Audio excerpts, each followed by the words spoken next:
আসসালামু আলাইকুম গাইস, কেমন আছেন আপনারা সবাই? অনেক দিন যাবত কোনো নতুন ভিডিও দেওয়া হচ্ছে না, তার কারণ আমার শরীরটা খারাপ ছিল।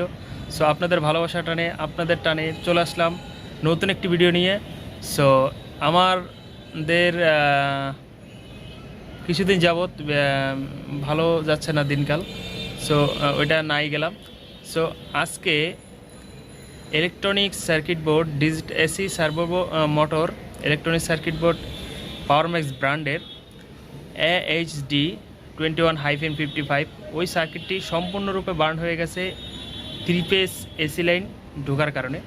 সো ওই সার্কিটটি আমি কিভাবে রিপেয়ার করি, সম্পূর্ণ বার্ন হওয়া যাওয়ার পরও কিভাবে সার্কিটটি সচল করে তুলি, ওই ভিডিওটি স্টেপ বাই স্টেপ আপনাদের সামনে আমি তুলে ধরলাম ভিডিওর মাধ্যমে।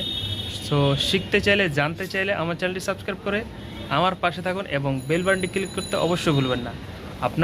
আপনাদের যদি কোনো বন্ধুবান্ধব থেকে থাকে ইলেকট্রনিক্স কাজ শেখার আগ্রহী এবং মেনটেন্যান্স লাইনে আছেন, তাদেরকে শেখানোর জন্য, জানার জন্য আমার চ্যানেলটিকে সাবস্ক্রাইব করিয়ে দিবেন অবশ্যই, এবং আমার ভিডিওটি শেয়ার করে তাদেরকে শেখার সুযোগ করে দিন, দেখার সুযোগ করে দিন। So check it out this video, how repair the circuit board. এই সেই কাঙ্ক্ষিত ইলেকট্রনিক্স সার্কিটটি দেখেন কিভাবে ফেসবুকে বার্ন হয়েছে, ফিউজ ফুটে গেছে এবং যে আইসি রয়েছে, আইসি অপটিক কাপলার, এগুলো এমনভাবে বার্ন হয়েছে যে মানে দেখলেই হতবাক হয়ে যাওয়া লাগবে। সো অবশ্য পাওয়ার সাইডে প্রবলেম, পাওয়ার সেকশনের প্রবলেম, অন্য আউট সাইডে কোনো প্রবলেম এখনও পর্যন্ত চোখে পড়েনি। সো আমার মনে হচ্ছে যে পাওয়ার সাইড কাজ করলে হয়ে যাবে এখন। সো কাজ করব। এটা হচ্ছে সার্কিটটি আমরা সর্বপ্রথমে ফিউজগুলো যেগুলো নষ্ট হয়েছে এগুলো সম্পূর্ণ রিমুভ করব। রিমুভ করার পরে তারপরে নতুন করে পার্টস লাগাবো। সর্বপ্রথমে আমরা রিমুভ করি। ফিউজটি কভারটা খুললাম, ফিউজের সবগুলো গ্লাস আমি ইনসিট দিয়ে সরিয়ে নিব। তো সরাচ্ছি এখন। খুব সুন্দর করে সরাতে হবে যাতে হাতে না লাগে। দেখা যায় এগুলো যদিও বা গ্লাস, হাতে লাগলে অনেকটা ইনফেকশন হতে পারে। সো এখন আমরা নতুন একটা ফিউজ অ্যাটাচ করব। নতুন একটা ফিউজ লাগিয়ে ফিউজ কভারটা লাগিয়ে দিলাম খুব ভালো করে। এখন আমরা চেক করব আসলে শর্ট আছে কিনা। অবশ্যই এটা শর্টই থাকবে, তার কারণ আমরা আপনাকে দেখেন মিটারে মাপলাম, এখন এটা আসলে সম্পূর্ণ শর্ট দেখাচ্ছে। ফিউজটা লাগানোর পরে অনেকজন মনে করতে পারেন আসলে মনে হয় ফিউজই চলে গেছে। ফিউজ গেছে ঠিক আছে, আরও কিছু শর্ট রয়েছে, তার জন্য সেটা প্রথমে ভিডিওতে দেখানো হয়েছে। সো ফিউজ লাগানোর পরে শর্ট দেখাচ্ছে। আমার যে পার্টসগুলো এখন ফুটে গেছে, সম্পূর্ণ বার্ন হয়ে গেছে, ওই পার্টসগুলো আমরা সর্বপ্রথম আমরা সোল্ডারিং আয়রন এবং সাকার মেশিনের মাধ্যমে একটি একটি করে সম্পূর্ণ সার্কিট থেকে আলাদা করব। সো আসলে ইলেকট্রনিক্স সার্কিটের কাজগুলো অনেক ধৈর্যের কাজ। আমরা দেখেন এই পার্টসগুলো আমরা রিমুভ করেছি। আসলে সম্পূর্ণ ভিডিওটি দেখানো সম্ভব হচ্ছে না, আমি কেটে কেটে ভিডিও করেছি। এখন আমরা পার্টসগুলো খোলার পরে ফার্স্টে আমরা সার্কিট ক্লিনার দিয়ে সম্পূর্ণ সার্কিট এবং এটা কি বলে তুলা দিয়ে এবং পিনসেটের মাধ্যমে সম্পূর্ণ সার্কিটটি পরিষ্কার করে নেব। যেগুলো সার্কিটে যেহেতু পার্টসগুলো নষ্ট হয়েছে, পুড়ে গেছে, ওগুলো সার্কিটে মানে দাগ হয়ে গেছে, ওগুলো সম্পূর্ণ পরিষ্কার করে নেব। পরিষ্কার করে নেওয়ার পরে আমরা এগুলা লাগাতে হবে। একটা জিনিস মনে রাখবেন, ইলেকট্রনিক সার্কিট কাজে যত আপনার কাজ সুন্দরভাবে সার্কিট পরিষ্কার রাখতে পারবেন, ততই খুব দেখেন খুব সুন্দর পরিষ্কার হয়েছে, ততই সার্কিটটি ভালো থাকবে। এটা সাকসেস হওয়ার চান্স সবচেয়ে বেড়ে যাবে। দেখেন আমি ভিডিওটি দেখালাম যোগ করে যে কীভাবে পরিষ্কার করেছি। অপটিক কাপলার এবং আইসিটি খুলে নিলাম। দেখেন এই পিনটা এখান থেকে পুরে ডাইরেক্ট মোটা একটা নেগেটিভ পিন পুরে সম্পূর্ণ ডিসকার্ড হয়ে গেছে এবং অপটিক কাপলারের একটি লেগের প্রিন্ট আছে যেটা ওইটাও পুড়ে গেছে। সো আসলে এগুলো পার্টসগুলো লাগানোর পরে আমাদের করতে হবে কি, এগুলো আপনার মেপে নিতে হবে।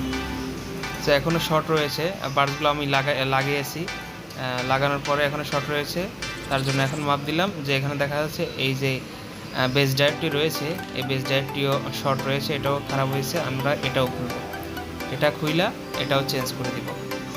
সেটার প্রথমে স্ক্রুটি খুলে নিলাম, এটা স্ক্রু এবং নাটের মাধ্যমে, এবং এটাকে সম্পূর্ণ আবার সেমভাবে সোল্ডারিং আয়রন এবং চাকার মাধ্যমে এটাও খুলে নিব। একটি একটি করে খুলে নিতে হবে।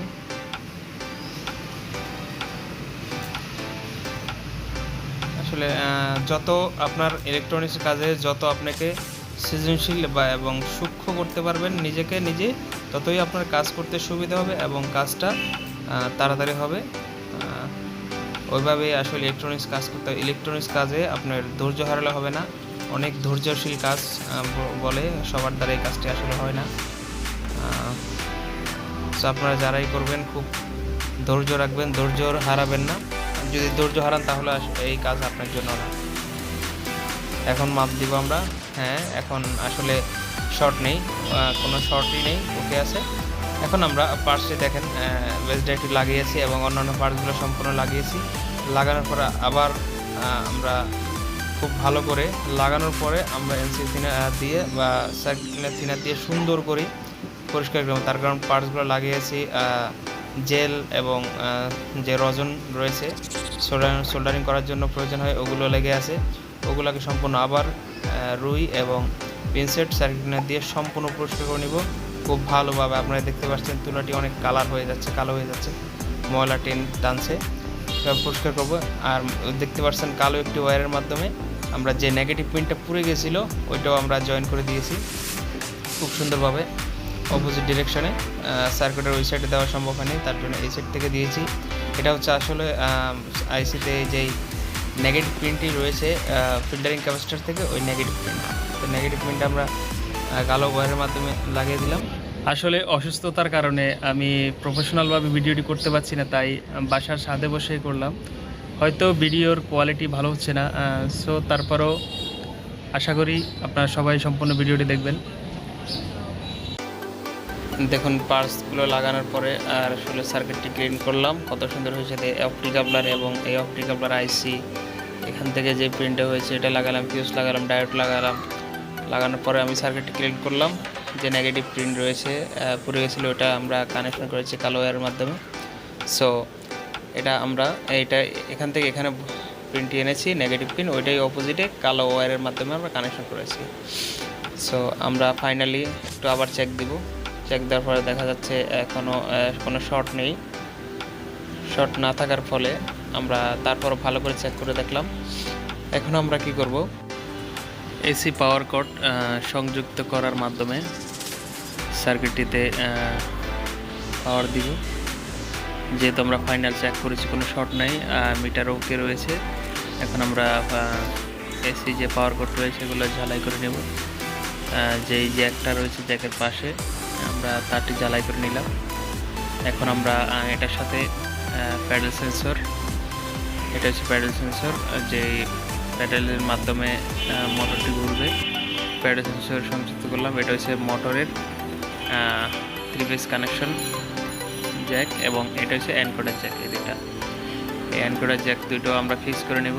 ফিক্স করে নেওয়ার পরে তারপর ফাইনাল একটু চেক দিব, সুইচ অন আছে, সব কিছু ঠিক আছে। এখন এই পাওয়ার জ্যাকটি আমরা সিরিজ লাইনে, অবশ্যই সিরিজ লাইনে দিতে হবে। তার কারণে ইলেকট্রনিক যে কোনো সার্কিট যখন আপনি রিপেয়ার করবেন টেস্ট করার জন্য অবশ্যই দিতে হবে সিরিজ লাইনে। দেখা যাচ্ছে মোটরটি ঘুরতেছে। আসলে এতক্ষণ যে কষ্ট করেছি, কষ্টটি আসলে সার্থক হয়েছে। আমাদের ইলেকট্রনিক্স যে সার্কিট বোর্ডটি রয়েছে সম্পূর্ণ ওকে হয়েছে। আপনারা দেখতে পারতেছেন স্ক্রিনে মোটরটি ঘুরতেছে। আমরা প্যাডেল সেন্সর যতবার পুশ করতেছি ততবার ঘুরতেছে। সো দেখেন আবার উপর থেকে দেখালাম কানেকশনগুলো, পাওয়ার ইন্ডিকেট করতেছে, সার্কিটে লাইট জ্বলতেছে, সার্কিটটি সম্পূর্ণ ওকে আছে। এখন আবার একটু চালাবো, দেখেন সম্পূর্ণ চলতেছে। আসলে এতক্ষণ যে কষ্টটা করেছি সার্থক। এই পার্টসগুলো খারাপ হয়েছে। সো গাইস, যারা সম্পূর্ণ ভিডিওটি দেখেছেন তাদেরকে অসংখ্য ধন্যবাদ, যারা অল্প দেখেছেন তাদেরকে অসংখ্য ধন্যবাদ। আসলে আপনারা যত ভিডিও দেখবেন ততই আমার ভালোবাসা বাড়বে। আমার কি বলেন, আপনাদের দোয়া আমার কাম্য। So thank you watching this video.